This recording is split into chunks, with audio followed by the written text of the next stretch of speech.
You're not Mary. Junior comes home from school. There is a woman in the living room. Oh, you're not Mary. No, I'm Penelope.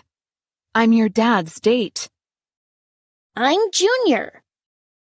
Hi, Junior. Your dad is in the bathroom. So, is Mary here often? Yes, every day.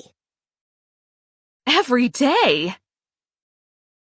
Dad and Mary always talk in the morning. I want to know more about Mary. Well, I like Mary, but she talks too much. My dad loves her. He loves her? Your dad can't have two girlfriends. That's not okay.